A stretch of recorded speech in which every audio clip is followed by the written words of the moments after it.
Gostaria de senhora falar de Deus. Né? Amém, glória a Deus. Sem Deus, quem somos nós? Meu nome é Moisés da Márcia, eu estou entregando para vocês um folheto falando sobre a palavra de Deus. Gostei muito mesmo de você citar. Sabe por quê? Eu queria dizer para vocês o seguinte. A Bíblia, que é o livro que o único livro que a gente pode dizer dele, que é a palavra de Deus, ele mostra pra gente que nós fomos criados para ter comunhão com Deus.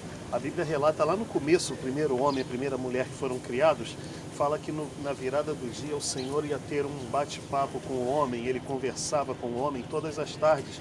Só que assim, para a gente ter uma amizade, eu tenho que respeitar seus limites, você tem que respeitar os meus, existem umas regras, né? E Deus colocou também para o homem umas regras, você tem que cumprir. Aí teve um dia que o homem desobedeceu a regra de Deus. Isso configurou o primeiro pecado. O que aconteceu quando o homem percebeu que ele pecou? Aí na virada do dia ele percebeu que Deus vinha chegando, ele se escondeu. Por quê? A Bíblia tem um versículo que fala assim: a mão do Senhor não está encolhida para que não possa salvar, o ouvido do Senhor não está tapado para que não possa ouvir. A Bíblia está dizendo que o Senhor estende a mão para salvar a gente durante todo o tempo e Ele quer ouvir a nossa oração durante todo o tempo. Só que esse versículo complementa dizendo assim: porém, os vossos pecados e as vossas iniquidades fazem separação entre vocês e o seu Deus, e encobre o seu rosto para que ele não ouça vocês. O que acontece nessa situação? A gente quer Deus, a gente gosta de Deus, só que por causa da nossa natureza pecaminosa, a gente acaba se separando, se afastando de Deus. Isso é um grande problema. Por quê? Deus é luz. Se o meu pecado faz eu me afastar da luz, a Bíblia está mostrando que a gente está na escuridão e nas trevas. E é só a gente olhar ao nosso redor.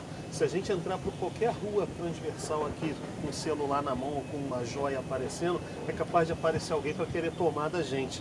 Porque o mundo está rodeado de maldade e de trevas. Isso é um efeito do pecado. Deus é bom.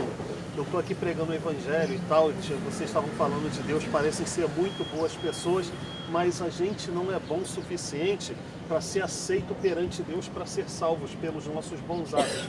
A Bíblia diz assim: vocês são salvos pela graça. O que é graça? Um presente de Deus que a gente não mereceu receber, que é o Filho de Deus derramando seu sangue em nosso favor. Ninguém é salvo pelas obras para não ter como se gloriar perante Deus. Deus, eu sou salvo, mas é pelo meu mérito, porque eu sou legal. Então, a Bíblia diz: ninguém é salvo por ser bonzinho. O principal de tudo com relação ao pecado: Deus é céu.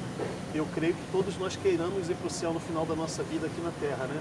Mas o nosso pecado nos separou de Deus, que é céu. A Bíblia está revelando para a gente que a gente está na condenação. Eu vim aqui conversar um pouquinho com vocês, mas eu não queria que quando eu fosse embora vocês pensassem assim: ele fala bonito, ele fala bem, falou sobre Deus, foi um discurso emocionante, até chegou a tocar meu coração. Não quero isso.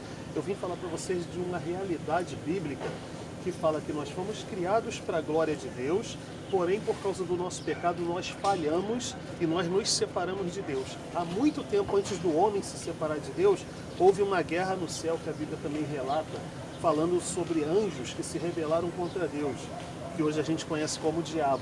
Ele pecou contra Deus, e o pecado desses anjos também fez com que eles se separassem de Deus. Eles foram expulsos do céu. O que aconteceu?